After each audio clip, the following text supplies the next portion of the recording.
چھتیس پارے میں سورہ المائدہ کی آیت نمبر 44 تک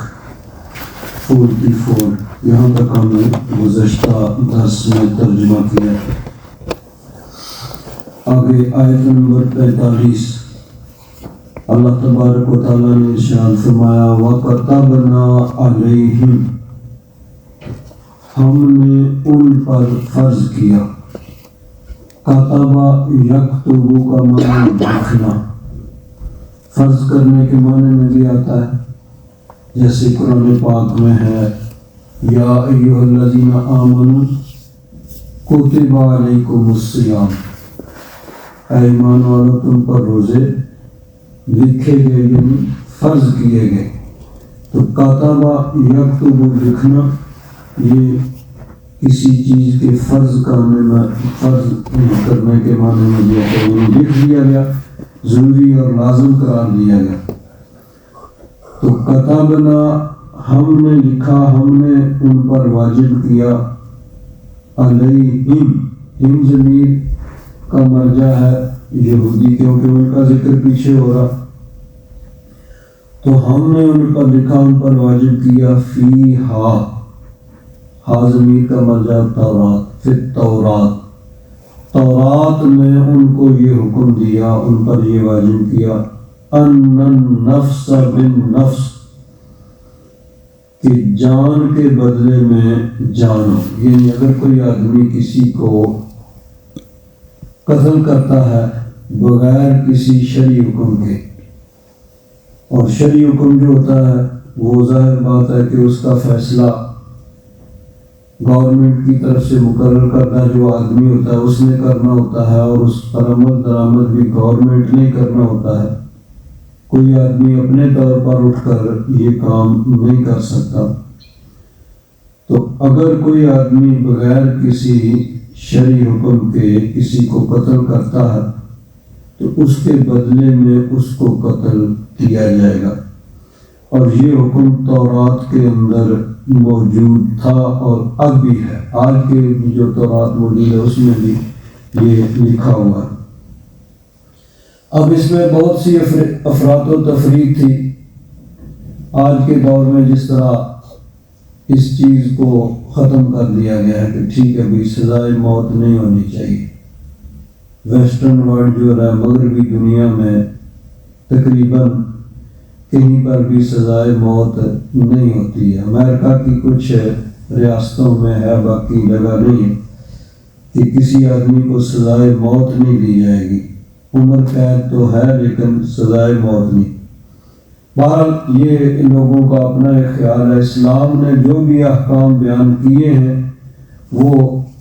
حکمت کے عین مطابق ہیں، اور وہی درست ہے۔ دنیا کہیں بھی گھوم پھر کے آ جائے، بالآخر اسی کو ماننا پڑے گا کہ یہی درست ہے۔ تو یہ تورات میں لکھا ہوا تھا، اور اس میں بعض کیا کیا جاتا تھا، اب نفس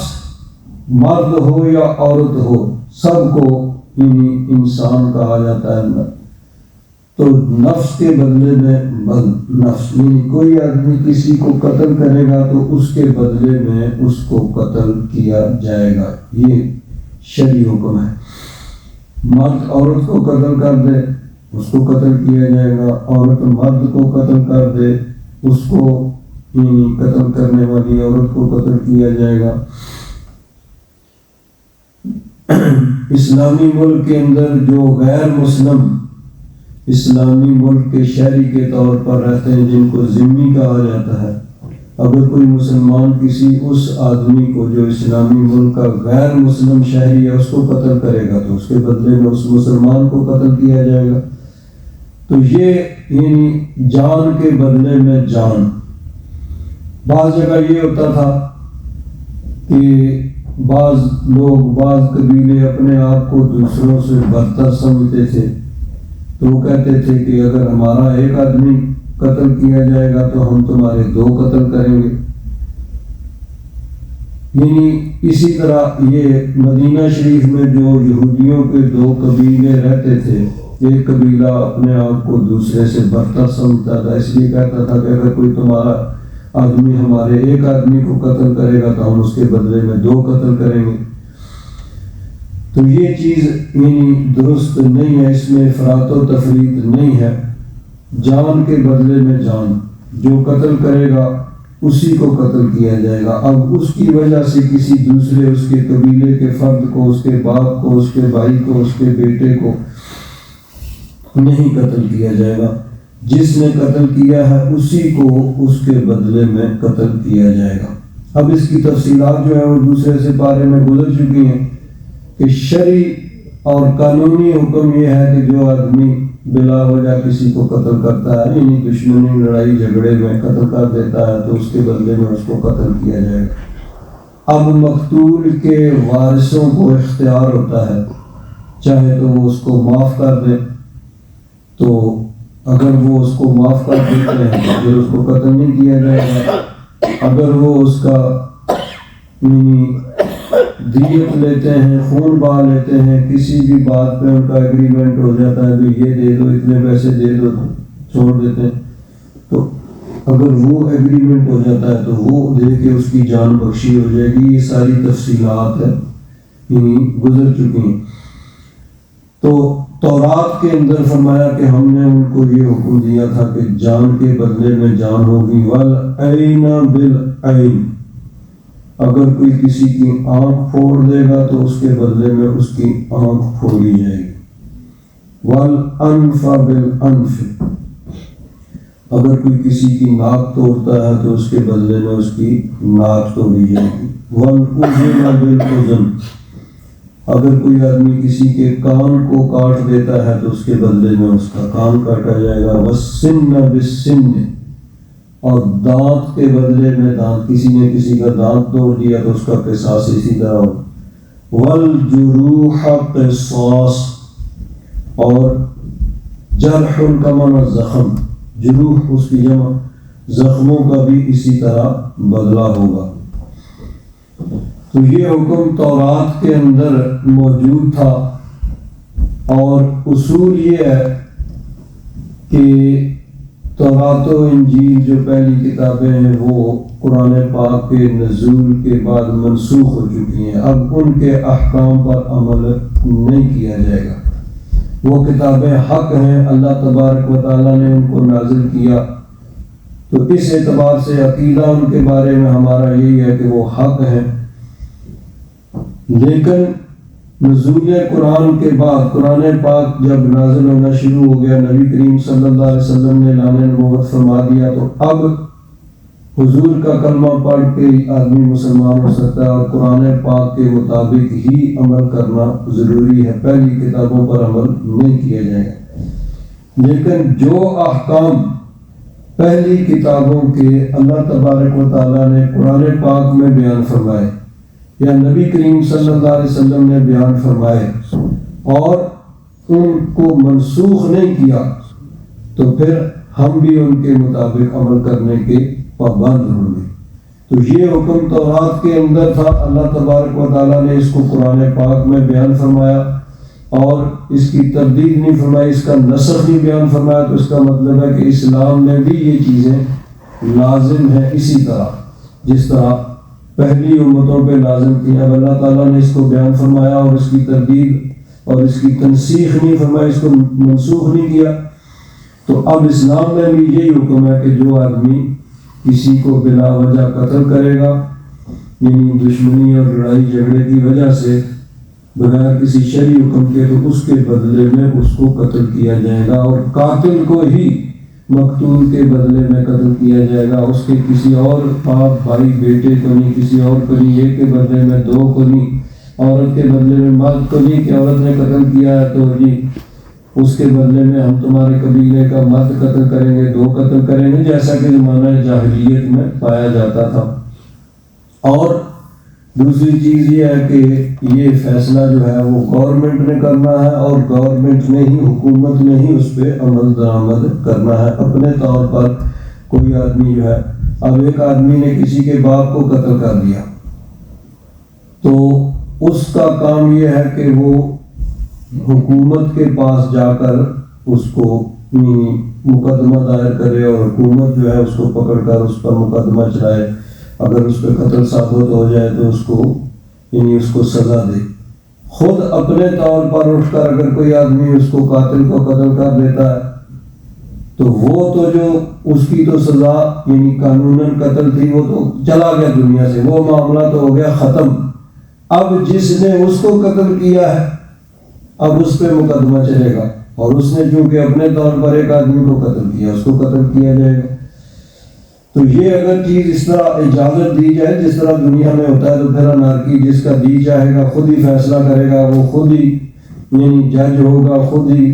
مدعی ہوگا، خود ہی وہ گواہ ہوگا، سارے فیصلے خود ہی کرے گا اور خود ہی وہ عمل درآمد کر دے گا۔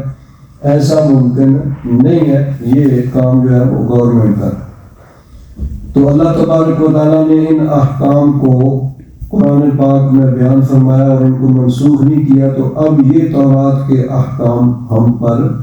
لازم ہیں، یہ قرآن پاک میں آگے تو گویا یہ قرآن پاک میں اللہ تبارک و تعالیٰ کا حکم ہے۔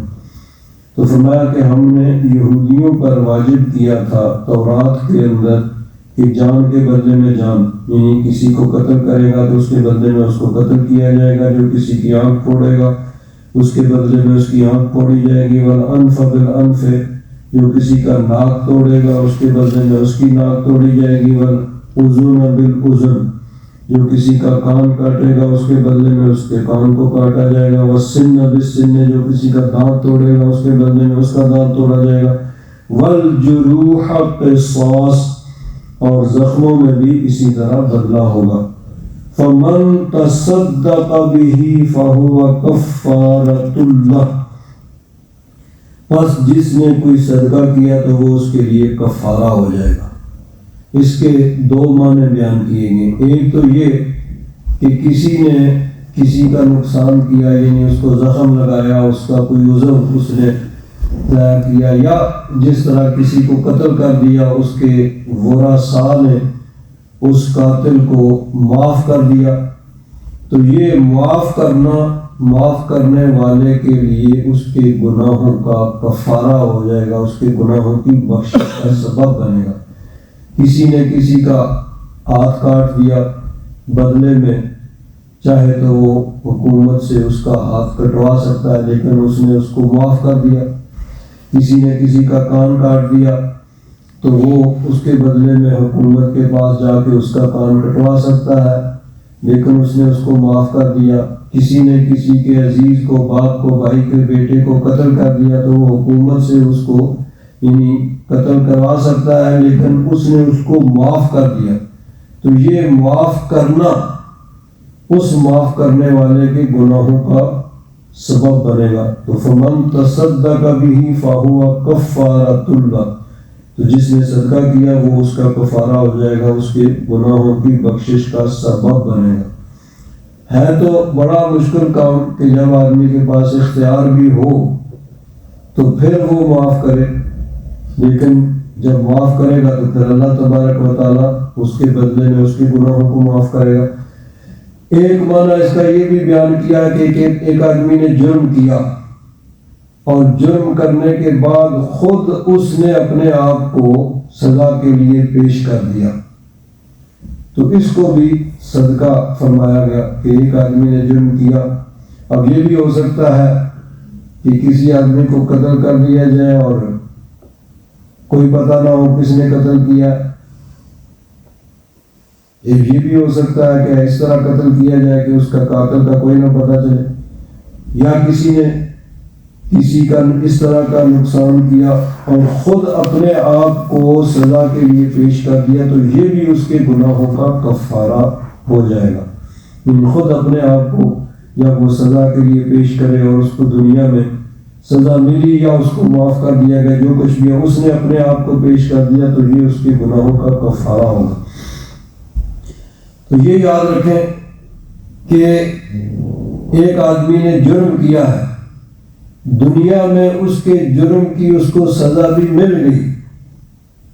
آخرت کی بخشش اس طرح نہیں ہوگی جب تک وہ اپنے گناہ کا اعتراف نہیں کرے گا، اس کی معافی نہیں مانگے گا۔ ایک آدمی نے قتل کیا اس کے بدلے میں اس کو قتل کر دیا گیا،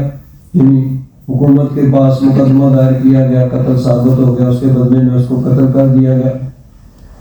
تو اب دنیا میں تو معاملہ حل ہو گیا کہ ٹھیک ہے اس نے قتل کیا تھا، اس کے بدلے میں اس کو قتل کر دیا گیا، لیکن آخرت کے اس کی بخشش کا وہ ذریعہ نہیں بنے گا جب تک وہ توبہ استغفار نہیں کرے گا۔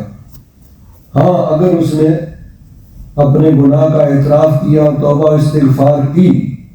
پھر وہ مقتول کے وارث چاہے تو اس کو معاف کر دیں، چاہے اس پہ وہ قصاص جاری کریں، دونوں صورتوں میں وہ اس کی آخرت کا بخشش کا سبب جو ہے وہ اسی صورت میں بنے گا کہ وہ یعنی توبہ و استغفار کرے، اپنے گناہ کا اعتراف کرے۔ اگر اس نے توبہ و استغفار نہیں کی تو چاہے دنیا میں اس کو سزا مل بھی گئی، وہ صرف دنیا کا معاملہ تھا، آخرت میں وہ اس کی بخشش کا سبب نہیں بنے گا۔ ایک آدمی نے قتل کیا اور ٹھیک ہے جی میں نے صحیح کیا، میں نے ٹھیک کیا، ٹھیک ہے، گورنمنٹ کے پاس مقدمہ گیا، اس کی سزا اس کو دے دی گئی، اس کے بدلے میں اس کو پھانسی دے دی، قتل کر دیا گیا، لیکن وہ اپنی بات پہ ڈٹا رہا، میں نے ٹھیک کیا، میں نے کوئی کام نہیں کیا۔ تو دنیا میں سزا ملنے کے باوجود آخرت کی سزا جو ہے وہ اس کی اس طرح معاف نہیں ہوگی، اور یہ بھی ممکن ہے کہ وہ اپنے گناہ کا اعتراف کرے، معافی مانگے، استغفار کرے اور مقتول کے وارث اس کو معاف کر دے، دنیا میں بھی اس کو سزا نہ ملے اور آخرت میں بھی اس کی بخشش کا سبب بن جائے۔ تو آخرت کی معافی کا تعلق گناہ کے اعتراف اور توبہ و استغفار سے ہے۔ تو فرمایا فمن تصدق به فهو کفارۃ اللہ، جس نے کوئی صدقہ کر دیا تو وہ اس کے لیے کفارہ ہو جائے گا دونوں صورتوں میں، یعنی اگر کسی کا کچھ نقصان ہوا اور اس نے نقصان کرنے والے کو معاف کر دیا تو یہ اس کی گناہوں کا بخشش کا سبب بنے گا، یا اگر جرم کرنے والے نے خود اپنے آپ کو سزا کے لیے پیش کر دیا، یعنی اس نے اپنے گناہ کا اعتراف کیا اور معافی کا خواستگار ہوا اللہ تعالیٰ کی بارگاہ میں، تو یہ بھی اس کے گناہوں کے بخشش کا سبب بنے گا۔ وَمَن لَّمْ يَحْكُم بِمَا أَنزَلَ اللَّهُ، اور جس نے حکم نہ کیا، فیصلہ نہ کیا اس کے مطابق جو اللہ تعالیٰ نے اتارا، یعنی اللہ تعالیٰ کے حکم کے مطابق جو فیصلہ نہیں کرتا، فَأُولَٰئِكَ هُمُ الظَّالِمُونَ، تو یہی لوگ ظالم ہیں۔ وَقَفَّيْنَا عَلَىٰ آثَارِهِمْ بعیسی ابن مریم، ہم نے ان کے آثار قدم پر یعنی ان کے پیچھے حضرت عیسیٰ علیہ السلام کو بھیجا۔ تو حضرت عیسیٰ علیہ السلام یہاں بھی جس طرح کتبنا علیہم، یہاں مراد بنی اسرائیل تھے، یہود تھے، تو یہاں بھی آثارہم سے مراد بنی اسرائیل ہیں، یہودی۔ تو ان کے آثار قدم پر ان کے پیچھے عیسیٰ علیہ السلام کو ہم نے بھیجا۔ تو حضرت عیسیٰ علیہ السلام بنی اسرائیل میں آخری نبی ہیں۔ بنی اسرائیل کے اندر بعض روایات کے مطابق ہزاروں کی تعداد میں انبیاء کرام آئے۔ اسرائیل حضرت یعقوب علیہ السلام کا لقب ہے، حضرت ابراہیم علیہ السلام کے بیٹے تھے حضرت اسماعیل اور حضرت اسحاق، حضرت اسحاق کے بیٹے تھے حضرت یعقوب، ان کا لقب اسرائیل ہے۔ آگے ان کی اولاد جو ہے اس کو بنی اسرائیل کہا جاتا ہے، حضرت یوسف علیہ السلام اور ان کے بھائی جو 12 تھے، اور ان کے آگے اولادیں 12 قبیلے ہو گئی، یہ سب بنی اسرائیل تھے۔ حضرت ابراہیم علیہ السلام کی اولاد میں بنی اسماعیل میں یعنی حضرت اسماعیل کی اولاد میں صرف نبی کریم صلی اللہ علیہ وسلم ہوئے، اور حضرت اسحاق کی اولاد میں حضرت یعقوب اور ان کی اولاد میں جو ہزاروں کی تعداد میں انبیاء کرام ہوئے۔ ایک وقت میں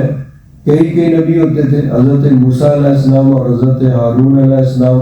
ایک ہی وقت میں دونوں بھائی دونوں نبی تھے۔ حضرت یوشع بن نون بھی حضرت موسیٰ علیہ السلام کے ساتھ، تو ایک وقت میں کئی نبی ہوتے تھے۔ سب سے آخر میں حضرت عیسیٰ علیہ السلام آئے۔ اس وقت حضرت زکریا علیہ السلام، حضرت یحییٰ علیہ السلام تھے، اور اس کے بعد حضرت عیسیٰ علیہ السلام، تو یہ آخری نبی ہیں بنی اسرائیل کے۔ اس کے بعد پھر درمیان میں کچھ وقفہ، تو اس وقفے میں یعنی اور کوئی نبی نہیں تھا جس کو اللہ تبارک و تعالیٰ نے فرمایا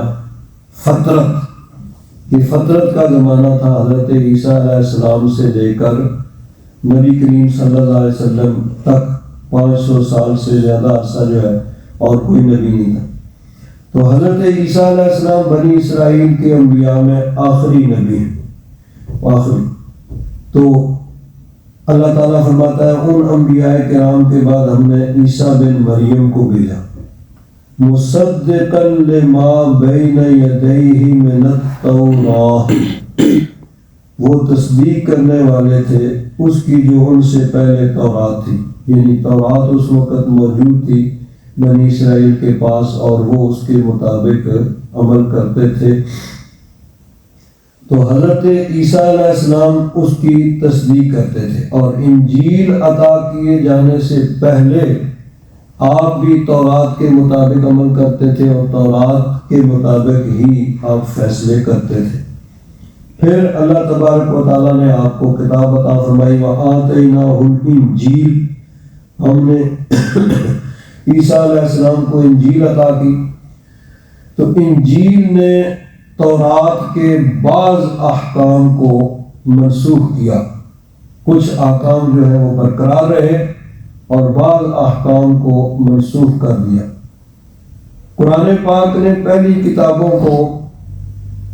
من جملہ یعنی کلی طور پر منسوخ کر دیا، ان کے صرف وہ احکام ہم پر لازم ہیں جو قرآن پاک میں جن کو بیان کیا گیا یا نبی کریم صلی اللہ علیہ وسلم نے جن کو بیان کیا، جس طرح بھی بیان ہوا، اور ان کی تردید نہیں کی، ان کو منسوخ نہیں کیا۔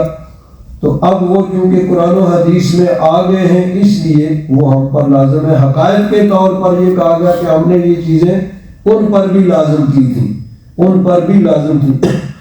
تو اب ہم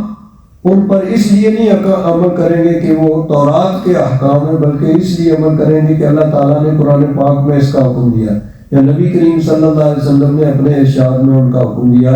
اور حکایت کے طور پر یہ بیان فرمایا کہ یہ حکم تورات کے اندر بھی تھا یا انجیل میں بھی تھا یا بنی اسرائیل میں پہلے انبیاء کرام میں تھا۔ تو انجیل اللہ تبارک و تعالیٰ نے حضرت عیسیٰ علیہ السلام کو عطا فرمائی اور اس میں تورات کے کچھ احکام کو منسوخ کیا، جو منسوخ نہیں کیے وہ ان پر لازم تھے۔ فیہ ھدی و نور، اس تورات میں ہدایت تھی اور نور تھا، روشنی تھی۔ ومصدقا، اور یہ تورات جو ہے یہ تصدیق کرنے والی تھی لما بین یدیہ من التوراۃ، اس کی جو اس سے پہلے تورات تھی۔ وَهُدًى وَمَوْعِظَةً لِّلْمُتَّقِينَ، اور یہ انجیل ہدایت تھی اور نصیحت تھی متقین کے لیے۔ مصدقا لما بین یدیہ من التوراۃ، یہ لفظ یعنی پورا جملہ 2 دفعہ آیا ہے۔ پہلے یہ صفت ہے حضرت عیسیٰ علیہ السلام کی کہ وَقَفَّيْنَا عَلَىٰ آثَارِهِمْ بِعِیسَىٰ ابْنِ مَرْیَم، ان انبیاء کرام کے بعد ہم نے عیسیٰ علیہ السلام کو بھیجا،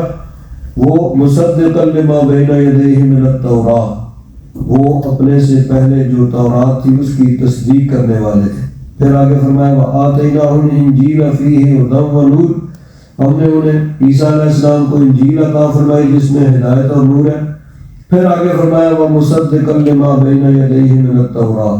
تو یہ انجیل بھی تصدیق کرنے والی تھی اس سے پہلے جو تورات موجود تھی۔ تو حضرت عیسیٰ علیہ السلام بھی تورات کی تصدیق کرنے والے تھے اور انجیل بھی تورات کی تصدیق کرنے والی تھی، یعنی وہ کتاب اللہ تبارک و تعالیٰ کی طرف سے نازل کردہ ہے اور حق ہے۔ تو بعض احکام جو منسوخ کر دیے ان پر عمل نہیں ہوگا، تو باقی احکام جن کو منسوخ نہیں کیا وہ ان پہ لازم تھے۔ تو یہ آیت جو ہے نا یہ خاص طور پر حافظوں کے لیے بڑی مشکل ہوتی ہے، یعنی یہ 2 دفعہ مصدقا لما بین یدیہ من التوراۃ ایک ہی آیت میں 2 دفعہ آیا ہے، تو یوں حافظوں کی زبان میں یوں کہا جاتا ہے کہ ہر مرتبہ اس کو نئے سرے سے یاد کرنا پڑتا ہے، یعنی اتنا زیادہ اس میں متشابہ ہے کہ جب بھی سنانا ہو تو اس آیت کو خاص طور پر نئے سرے سے یاد کرنا پڑتا ہے۔ تو پہلے مصدقا لما بین یدیہ من التوراۃ، یہ عیسیٰ علیہ السلام کی صفت تھی کہ وہ تورات کی تصدیق کرنے والے ہیں، اور پھر آگے دوسری مرتبہ انجیل کی یہ صفت ہے کہ انجیل بھی وہ اپنے سے پہلے تورات جو تھی اس کی تصدیق کرنے والی تھی۔ وَهُدًى وَمَوْعِظَةً لِّلْمُتَّقِينَ، اور یہ ہدایت اور متقین کے لیے نصیحت تھی۔ انجیل کی 2 دفعہ صفت آئی ہے ہدایت، فیہ ھدی و نور، اور پھر فرمایا وَھدی و موعظۃ للمتقین، یہ دونوں مرتبہ انجیل کی صفت ہے کہ انجیل ہدایت بھی ہے اور نور بھی ہے، اور ہدایت بھی ہے اور متقین کے لیے نصیحت ہے۔ تو پہلا جو ھدی و نور کا مطلب ہے کہ ان کے لیے زندگی گزارنے کا طریقہ تھا، ان کے لیے ہدایت تھی،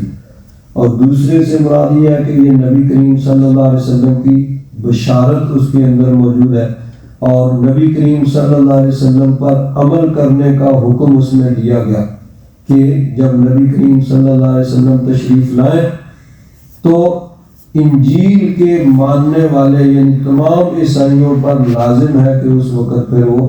نبی کریم صلی اللہ علیہ وسلم کا کلمہ پڑھیں اور حضور نبی کریم صلی اللہ علیہ وسلم کی اتباع کریں۔ قرآن پاک کے اندر انجیل کو ہدایت اور نور فرمایا گیا، اور ہدایت اور موعظت یعنی نصیحت فرمایا گیا۔ قرآن پاک بھی ہدایت ہے، نور ہے اور نصیحت ہے، یہ تمام صفات قرآن پاک کے اندر بدرجہ اتم پائی جاتی ہیں۔ سب سے پہلے قرآن پاک کا آغاز ہوتا ہے، اللہ تبارک و تعالیٰ نے فرمایا الف لام میم ذالک الکتاب لا ریب فیہ، یہ کتاب ہے جس میں کوئی شک شبہ نہیں ہے، ھدی للمتقین، وہی الفاظ ہیں جو انجیل کے متعلق ہیں کہ یہ ہدایت ہے متقین کے لیے، الذین یؤمنون بالغیب، آگے ساری تفصیل۔ دوسری جگہ اللہ تبارک و تعالیٰ نے ارشاد فرمایا یا ایھا الناس، اے لوگوں، قد جاءتکم موعظۃ من ربکم، بے شک آ گئی تمہارے پاس نصیحت تمہارے رب کی طرف سے۔ یہاں انجیل کے متعلق فرمایا کہ یہ ھدی و موعظۃ للمتقین، کہ یہ ہدایت ہے اور نصیحت ہے متقین کے لیے۔ تو قرآن پاک بھی ہدایت اور نصیحت ہے بدرجہ اتم، تو فرمایا آ گئی تمہارے پاس نصیحت تمہارے رب کی طرف سے، وشفاء لما فی الصدور، اور شفا ہے اس کی جو دلوں میں، یعنی جو قلبی برائیاں بیماریاں پائی جاتی ہیں ان کی شفا قرآن پاک سے حاصل ہوتی ہے۔ قرآن پاک کے مطابق عمل کرنے سے ان یعنی روحانی بیماریوں اور ان برائیوں سے انسان کو شفا ملتی ہے۔ وَهُدًى وَرَحْمَةٌ لِّلْمُؤْمِنِينَ، اور یہ ہدایت ہے اور رحمت ہے مومنین کے لیے۔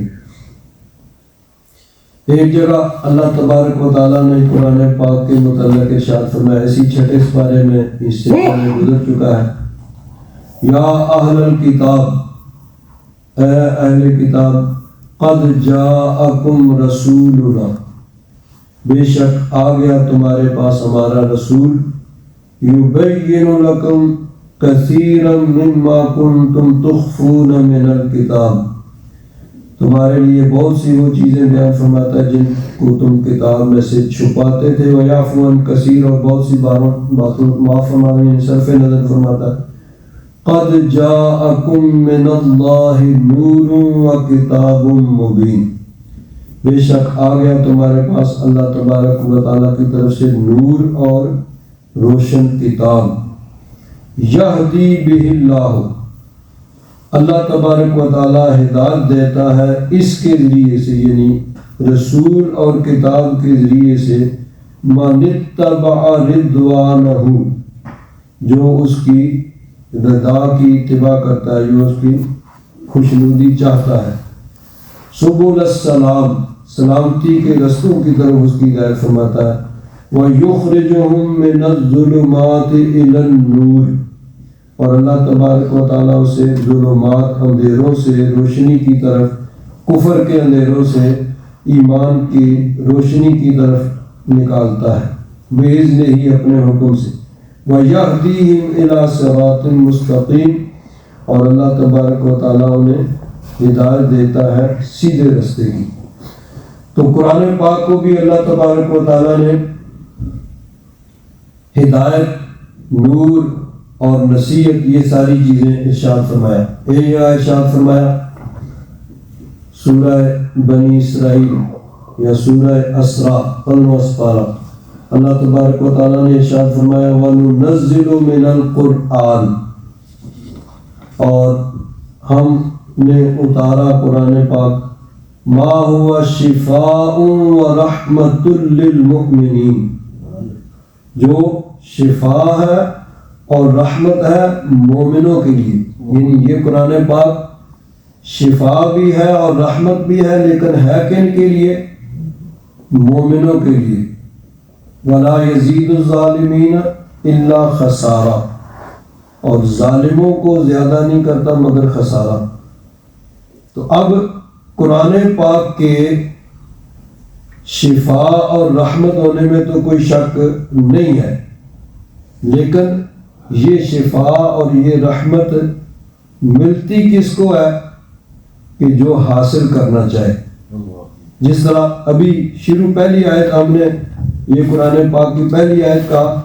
کہ ھدی للمتقین،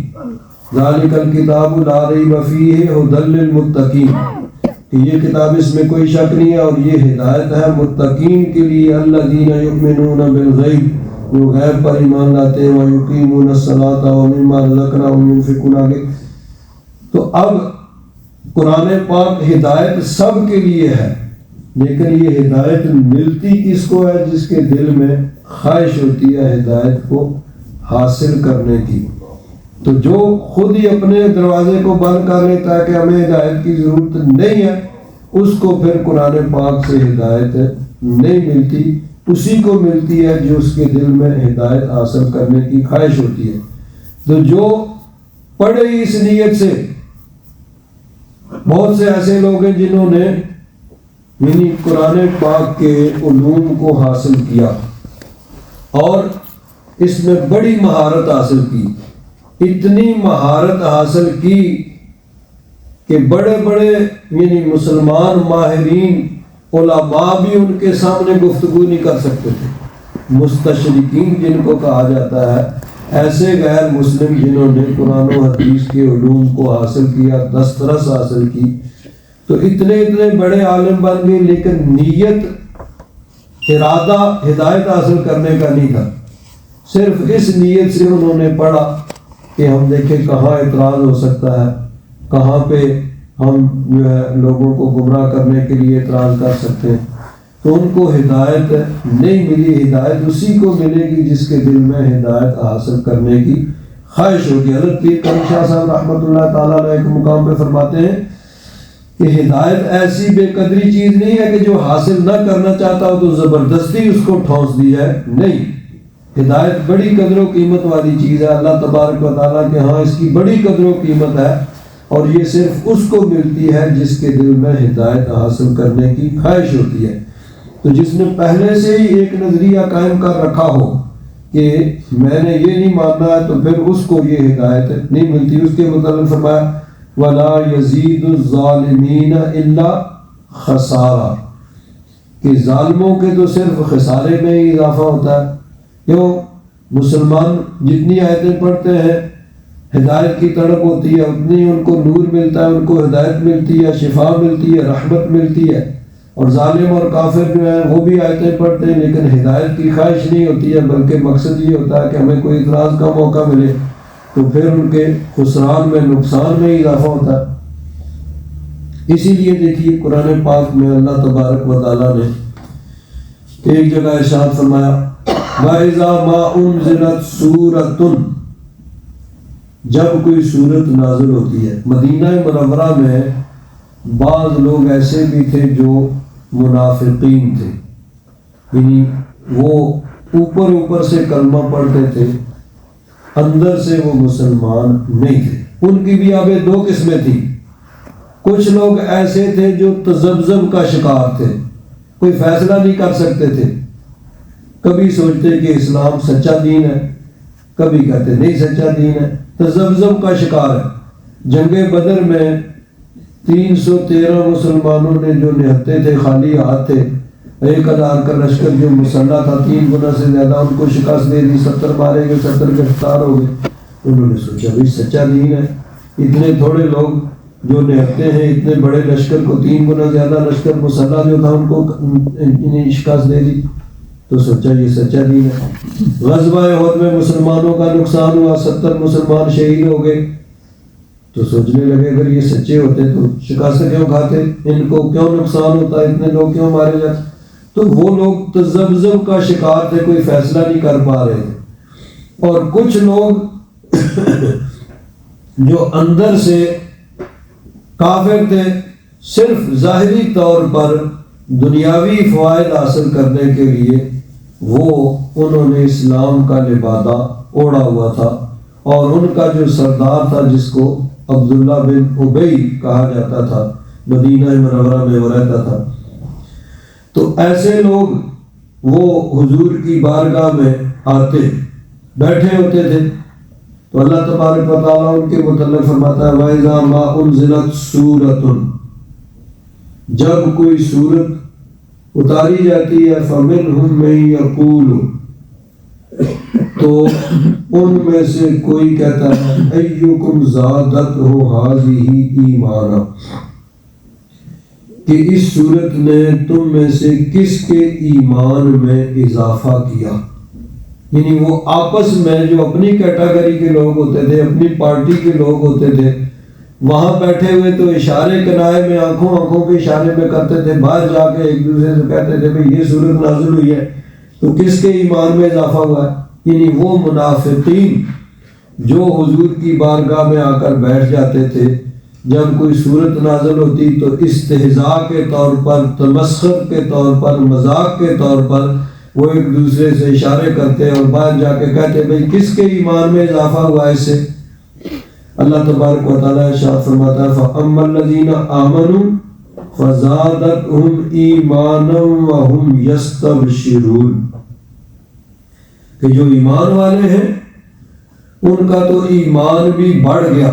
اس سورت کے نزول سے، اور وہ خوش بھی ہیں۔ وَأَمَّا الَّذِينَ فِي قُلُوبِهِم مَرَضٌ،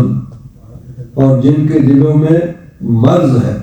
اور یہ مرض کیا تھا؟ نفاق، دلوں کا مرض، یعنی یہ ہارٹ اٹیک نہیں تھا جو ان کو ہو، ان کے دلوں میں مرض نفاق تھا کہ اندر کفر چھپاتے تھے اور بظاہر کلمہ پڑھتے تھے۔ تو فرمایا کہ جن کے دلوں میں نفاق کا مرض ہے فَزَادَتْهُمْ رِجْسًا إِلَىٰ رِجْسِهِمْ، تو ان صورتوں کے نزول سے ان کی رجس میں اور اضافہ ہوتا ہے، اس نے اور رجس اور ناپاکی اور گندگی کا اضافہ کیا ان کے گند کے اندر۔ وَمَاتُوا وَهُمْ كَافِرُونَ، اور وہ مرے اس حال میں کہ وہ کافر تھے۔ یعنی سورت کے نزول سے ایمان والوں کا تو ایمان اس بڑھ گیا اور وہ خوش ہیں، اور جن کے دلوں میں نفاق کا مرض ہے تو ان کی اس نفاق میں اور ان کے رجس میں اور اضافہ ہوا، اور وہ کفر کی حالت میں ہوئے۔ آگے فرمایا اولا یرون انہم یفتنون فی کل عام مرۃ او مرتین، کیا وہ دیکھتے نہیں کہ ان کو آزمایا جاتا ہے ہر سال 1 یا 2 مرتبہ، ثم لا یتوبون، پھر وہ توبہ نہیں کرتے، ولا هم یذکرون، وہ نصیحت حاصل کرتے ہیں۔ یعنی بہت سے ایسے مواقع آتے ہیں کہ ان کو موقع دیا جاتا ہے کہ وہ تائب ہو جائیں، صدق کے دل سے ایمان لے آئیں۔ وَإِذَا مَا أُنزِلَتْ سُورَةٌ، جب کوئی سورت نازل ہوتی ہے، نَظَرَ بَعْضُهُمْ إِلَىٰ بَعْضٍ، اور آپس میں اشارے میں ایک دوسرے سے کہتے ہیں کسی نے دیکھا تو نہیں ہے تمہیں، نَظَرَ بَعْضُهُمْ إِلَىٰ بَعْضٍ، ایک دوسرے کی طرف وہ آنکھوں میں دیکھتے ہیں، هَلْ يَرَاكُمْ مِنْ أَحَدٍ، کیا تمہیں کسی نے دیکھا ہے؟ یعنی حضور کی مجلس میں وہ بیٹھے ہوتے تھے اور آپس میں ایک دوسرے سے وہ اشارے کرتے، ثم انصرفوا، پھر وہ نکل کے چلے جاتے۔ صرف اللہ قلوبہم، اللہ تبارک و تعالیٰ نے ان کے دلوں کو پھیر دیا، بِأَنَّهُمْ قَوْمٌ لَا يَفْقَهُونَ، اس لیے کہ وہ سمجھ رکھنے والی قوم ہی نہیں ہے۔ تو قرآن پاک ہدایت ہے، نصیحت ہے، لیکن ملتی کس کو ہے؟ جس کے دل میں یہ ہدایت اور نصیحت حاصل کرنے کی خواہش ہوتی ہے، طلب ہوتی ہے، جو ہدایت حاصل کرنا چاہتا ہے، پھر اس کو قرآن پاک سے ہدایت بھی ملتی ہے، نصیحت بھی ملتی ہے اور شفا بھی ملتی ہے۔ اللہ تبارک و تعالیٰ نے اس قرآن پاک میں ظاہری اور باطنی شفا رکھی ہے۔ ظاہری یعنی ہر قسم کی ظاہری جو بیماریاں ان کی شفا بھی ہے، اور باطنی اور روحانی بیماریاں جو ہیں ان کی بھی شفا رکھی ہے، لیکن ملتی اس کو ہے جس کے دل میں اس ہدایت شفا کو حاصل کرنے کی خواہش اور طلب ہوتی ہے۔ اللہ تبارک و تعالیٰ نے ارشاد فرمایا وَقَفَّيْنَا عَلَىٰ آثَارِهِمْ بِعِیسَىٰ ابْنِ مَرْیَم، ہم نے ان انبیاء کرام کے پیچھے عیسیٰ علیہ السلام کو بھیجا، یعنی بنی اسرائیل کے انبیاء کے بعد، مُصَدِّقًا لِمَا بَیْنَ یَدَیْهِ مِنَ التَّوْرَاۃ، جو تصدیق کرنے والے ہیں اس کی جو ان سے پہلے تورات موجود تھی۔ وَآتَيْنَاهُ الْإِنْجِیلَ، ہم نے عیسیٰ علیہ السلام کو انجیل عطا فرمائی، فیہ ھدی و نور، اس میں ہدایت اور نور تھی، وَمُصَدِّقًا لِمَا بَیْنَ یَدَیْهِ مِنَ التَّوْرَاۃ، اور یہ انجیل بھی تصدیق کرنے والی ہے اس کی جو اس سے پہلے تورات موجود تھی، وَھدًی، اور یہ انجیل ہدایت، وَمَوْعِظَةً لِلْمُتَّقِینَ، اور یہ نصیحت ہے متقین کے لیے۔ اللہ تبارک و تعالیٰ نے 4 بڑی کتابیں نازل فرمائیں۔ تورات حضرت موسیٰ علیہ السلام پر اتری،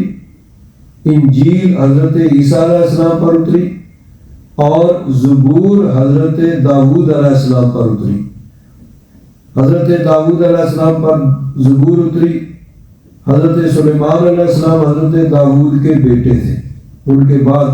وہ ان کے جانشین ہوئے، تو انہوں نے بھی زبور کے مطابق احکام یعنی فیصلہ فرماتے تھے اور اسی کے مطابق وہ عمل کرتے تھے۔ تورات حضرت موسیٰ علیہ السلام کو عطا ہوئی، حضرت ہارون اور اس کے بعد جتنے انبیاء کرام تشریف لائے حضرت عیسیٰ علیہ السلام تک، جن کی تعداد بعض روایات میں ہزاروں میں ہے، وہ سب کے سب تورات کے مطابق ہی حکم دیتے تھے۔ یعنی پہلے انبیاء کرام پر جو کتابیں نازل ہوئیں ان کی تبلیغ کے لیے اللہ تبارک و تعالیٰ نے انبیاء کرام کو بھیجا۔ انبیاء کرام تشریف لاتے تھے اور اسی شریعت اور اسی کتاب کے مطابق وہ خود بھی عمل کرتے تھے اور دوسروں کو عمل کرنے کی تلقین کرتے تھے، اس کے مطابق فیصلہ فرماتے تھے۔ حضرت عیسیٰ علیہ السلام پر انجیل نازل ہوئی، تو حضرت عیسیٰ علیہ السلام کے بعد نبی کریم صلی اللہ علیہ وسلم کے علاوہ کوئی اور نبی نہیں آیا، تو انجیل کے مطابق صرف حضرت عیسیٰ علیہ السلام نے ہی حکم دیا۔ نبی کریم صلی اللہ علیہ وسلم تشریف لائے تو حضور نبی کریم صلی اللہ علیہ وسلم کی تشریف آنے کے بعد پہلی کتابیں جو ہیں ان کے احکام منسوخ ہو گئے۔ اب وہ کتابیں ان پر ہم یہ عقیدہ اور ایمان رکھیں گے کہ وہ حق ہیں، لیکن اب ان کے مطابق عمل نہیں کیا جائے گا۔ ان کے صرف وہ احکام جو اللہ تبارک و تعالیٰ نے قرآن پاک میں حکایت کے طور پر بیان فرما دیے، نبی کریم صلی اللہ علیہ وسلم نے اپنے ارشادات میں ان کو بیان فرما دیا، تو ان پر عمل کیا جائے گا،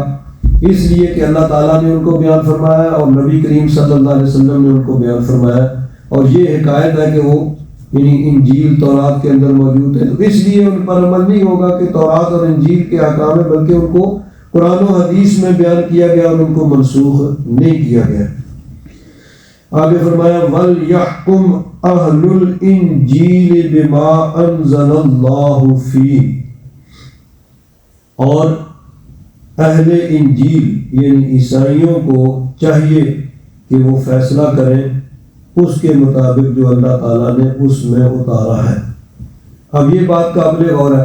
کہ جب قرآن پاک نازل ہو گیا تو اب تو وہ کتاب منسوخ ہوگی، اب تو کسی عیسائی کا وہ دین قابل قبول نہیں جو جب تک وہ نبی کریم صلی اللہ علیہ وسلم کا کلمہ نہ پڑھے، حضور پر ایمان نہ لائے، اس وقت تک وہ مومن شمار نہیں ہوگا۔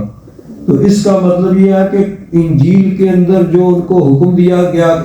کہ نبی کریم صلی اللہ علیہ وسلم جب تشریف لائیں تو حضور کی تشریف آوری، حضور کے اعلان نبوت کے بعد ان سب پہ لازم ہے کہ وہ نبی کریم صلی اللہ علیہ وسلم کا کلمہ پڑھیں اور حضور پر نازل ہونے والی کتاب یعنی قرآن پاک کے مطابق وہ عقیدہ رکھیں، اس کے مطابق عمل کریں۔ تو یہاں مراد یہ ہے کہ جو قرآن یعنی تورات انجیل کے اندر ان کو حکم دیا گیا تھا کہ حضور کی تشریف آوری کے بعد انہوں نے حضور پر ایمان لانا ہے، اس پر وہ ایمان لائیں۔ اور یہ انجیل کا حکم ان کو ہے، حضرت عیسیٰ علیہ السلام کا ان کو حکم ہے کہ حضور کی تشریف آوری کے بعد پھر انہوں نے حضور کا کلمہ پڑھنا اور حضور پر ایمان لانا۔ وَمَن لَّمْ يَحْكُم بِمَا أَنزَلَ اللَّهُ فَأُولَٰئِكَ هُمُ الْفَاسِقُونَ، اور جس نے فیصلہ نہ کیا اس کے مطابق جو اللہ تعالیٰ نے اتارا تو وہی لوگ فاسق ہیں۔ اب اس میں اسی رکوع کے اندر 3 مرتبہ اللہ تبارک و تعالیٰ نے یہ بات ارشاد فرمائی۔ پہلے فرمایا وَمَن لَّمْ يَحْكُم بِمَا أَنزَلَ اللَّهُ فَأُولَٰئِكَ هُمُ الْكَافِرُونَ، کہ جو اللہ تعالیٰ کے نازل کردہ کے مطابق فیصلہ نہ کریں وہ کافر ہیں۔ پھر فرمایا وَمَن لَّمْ يَحْكُم بِمَا أَنزَلَ اللَّهُ فَأُولَٰئِكَ هُمُ الظَّالِمُونَ، جو اللہ تعالیٰ کے اتارے ہوئے کے مطابق فیصلہ نہ کریں وہ ظالم ہیں۔ پھر فرمایا وَمَن لَّمْ يَحْكُم بِمَا أَنزَلَ اللَّهُ فَأُولَٰئِكَ هُمُ الْفَاسِقُونَ، جو اللہ تعالیٰ کے اتارے ہوئے کے مطابق فیصلہ نہ کریں وہ فاسق ہے۔ حضرت پیر کرم شاہ صاحب رحمۃ اللہ تعالیٰ نے فرماتے ہیں اسی رکوع میں 3 مرتبہ یہ فرمایا گیا، تو فرماتے ہیں بعض لوگوں کا یہ خیال ہے کہ یہ آیات صرف یہودیوں اور عیسائیوں کے بارے میں نازل ہوئی، لیکن یہ درست نہیں، کیونکہ کسی خاص شخص کے متعلق کسی آیت کے نازل ہونے کا یہ مطلب نہیں ہوتا کہ وہ آیت بس اسی سے مخصوص ہو کر رہ گئی ہے، اس کا حکم اب کسی دوسرے شخص پر نافذ نہیں ہوگا۔ اس لیے صحیح یہی ہے کہ اسے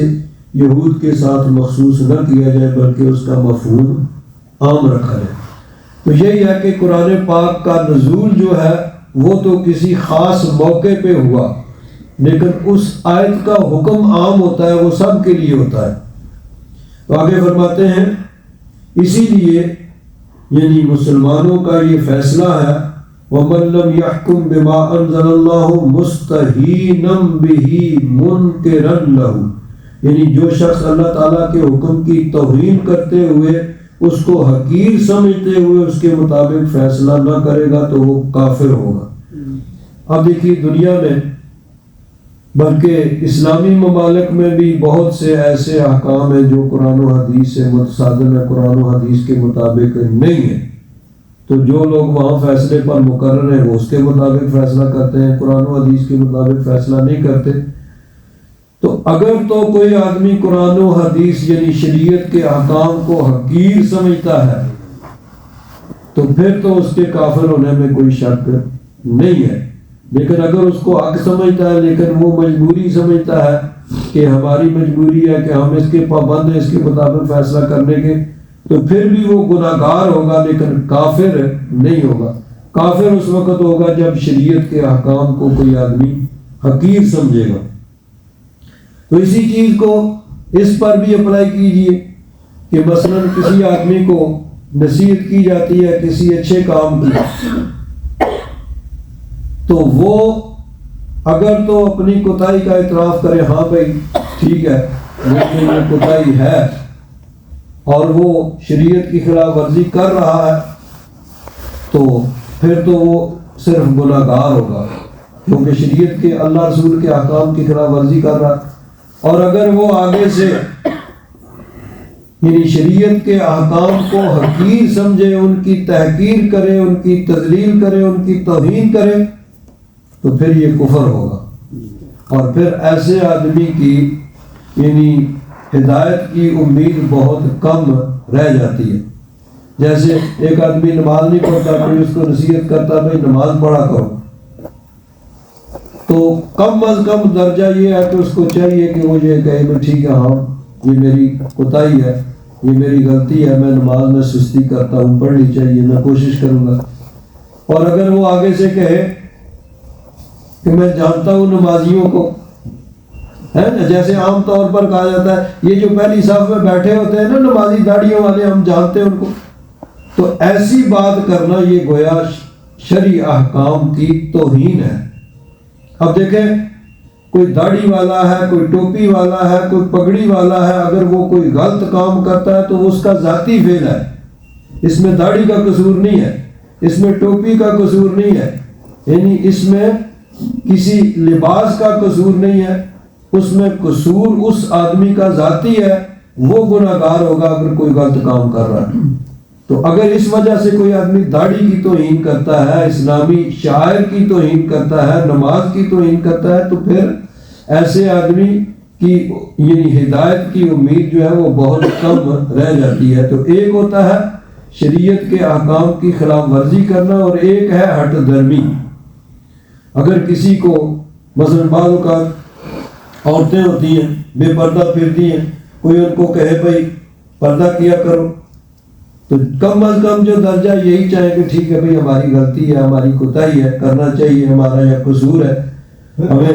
کوشش کرنی چاہیے، اللہ تعالیٰ ہمیں توفیق دے، یہ اس یہاں تو پھر یعنی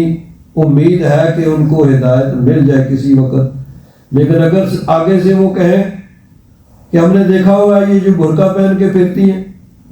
ان کو ہم جانتے ہیں، تو اب وہ گویا شاعر اسلامی کی توہین بجائے ایک اپنی غلطی ماننے کے وہ شاعر اسلامی کی توہین کر رہی، تو پھر یہاں پہ جو ہے نا بہت کم اس چیز کی یعنی امید رہ جاتی ہے کہ اس کو ہدایت ملے۔ اس میں کوئی شک نہیں، ایک عورت با پردہ ہے اور وہ کوئی غلط کام بھی کرتی ہے تو اس کا ذاتی فعل ہے، اس میں پردے کا قصور نہیں۔ پردہ جو ہے وہ شریعت کا حکم ہے، اللہ رسول کا حکم ہے، وہ اچھا کام ہے۔ پھر پردہ کرنے کے بعد اگر بے پردہ کرنے والی ہزاروں غلط کام کرتی ہیں تو ایک پردے والی نے کوئی غلط کام کر لیا تو اس کا ذاتی فعل ہے، اس کی سزا اس کو ملے گی، لیکن اس کی وجہ سے پردے پہ اٹیک کرنا اور اس کو یعنی اس پہ توہین کرنا یہ ایسا جرم ہے کہ اس کے بعد پھر یعنی وہ بہت کم اس چیز کی یعنی امید رہ جاتی ہے کہ اس آدمی کو ہدایت ملے۔ تو اللہ تبارک و تعالیٰ نے حضرت پیر کرم شاہ صاحب رحمۃ اللہ تعالیٰ نے اس کی تحقیق کرتے ہوئے فرماتے ہیں وَمَن لَّمْ يَحْكُم بِمَا أَنزَلَ اللَّهُ مُسْتَهِينًا بِهِ وَمُنكِرًا لَّهُ، یعنی جو شخص اللہ کے حکم کی توہین اور تحقیق کرتے ہوئے اس کے مطابق فیصلہ نہ کرے گا وہ کافر ہوگا، کیونکہ احکام شریعہ کی توہین اور تحقیر کی صرف وہی جرأت کر سکتا ہے جس کا دل ایمان و یقین کے نور سے خالی ہو۔ آگے حضرت امام بیضاوی کے حوالے سے لکھتے ہیں کہ 3 دفعہ جو اللہ تعالیٰ نے فرمایا، پہلے فرمایا کہ جو اللہ کے حکم کے مطابق فیصلہ نہیں کرتا وہ کافر ہے، پھر فرمایا ظالم ہے، پھر فرمایا فاسق ہے۔ تو بیضاوی کے حوالے سے فرماتے ہیں فَكَفَرَ لِإِنْكَارِهِ وَظُلْمِهِمْ بِالْحُكْمِ بِخِلَافِهِ وَفِسْقِهِمْ بِالْخُرُوجِ عَنْهُ، یعنی اس وجہ سے کہ انہوں نے احکام الہیہ کو تسلیم کرنے سے انکار کر دیا وہ کافر ٹھہرے، اور اس وجہ سے کہ انہوں نے اس قانون کو چھوڑ دیا جو عین عدل و انصاف تھا وہ ظلم کے مرتکب ہوئے، اور اس لیے کہ انہوں نے اللہ کے حدود کو توڑا تو وہ فاسق کہلائے۔ اس کے بعد بیضاوی فرماتے ہیں کہ یہ بھی جائز ہے کہ تینوں لفظ کفر، ظلم اور فسق احکام الہیہ سے سرتابی کرنے والوں کے مختلف حالات کے پیش نظر کہے گئے ہوں، یعنی مختلف حالتیں ہوتی ہیں، تو کسی حالت میں وہ کافر ہے، کسی حالت میں وہ ظالم ہے، کسی حالت میں وہ فاسق ہے۔ یعنی اگر اس نے یہ سرتابی عذر تمرد اور تحقیر کی، یعنی احکام الہیہ کی خلاف ورزی وہ تحقیر کے طور پر اس کو حقیر جانتے ہوئے اور سرکشی کرتے ہوئے کی تو پھر وہ کافر ہے، اور اگر دل میں انکار تو نہیں ہے ویسے حکم عدولی ہو گئی تو وہ ظالم و فاسق ہے، یعنی وہ یہ یقین رکھتا ہے کہ یہ احکام درست ہیں اور یہ بھی وہ اقرار کرتا ہے کہ یہ احکام ان پہ عمل کرنا چاہیے، لیکن پھر اپنی کمی اور کوتاہی کی وجہ سے ان کی خلاف ورزی کر رہا ہے تو پھر یہ ظلم اور فسق ہوگا۔ یعنی بہرحال گناہ بہرحال، یہ نہیں کہ کوئی آدمی یہ مان جائے کہ میں نماز نہیں پڑھتا یہ میری کوتاہی ہے تو معافی ہو گئی، نہیں، گناہ وہ کر رہا ہے لیکن کفر نہیں ہے۔ کفر اس وقت ہوگا جب وہ اس کی تحقیر کرے گا، اس کی توہین کرے گا، اس کو معمولی سمجھے گا، تو اس وقت وہ کافر ہوگا۔ اور اگر اس کے دل میں اقرار ہے کہ نماز پڑھنی چاہیے، اللہ تعالیٰ نے فرض کی ہے، پردہ کرنا چاہیے، یہ شریعت کا حکم ہے، اور اپنی کوتاہی کا اعتراف کر دے، اور پھر یہ کہے کہ جی یعنی میری یہ مجبوری ہے، میں ایسے، تو یعنی وہ کچھ ایسی، تو اس صورت میں پھر وہ کفر نہیں ہوگا۔ کفر اس وقت ہوگا جب شریعت کے احکام کو کوئی آدمی حقیر سمجھے گا، اس کی توہین کرے گا۔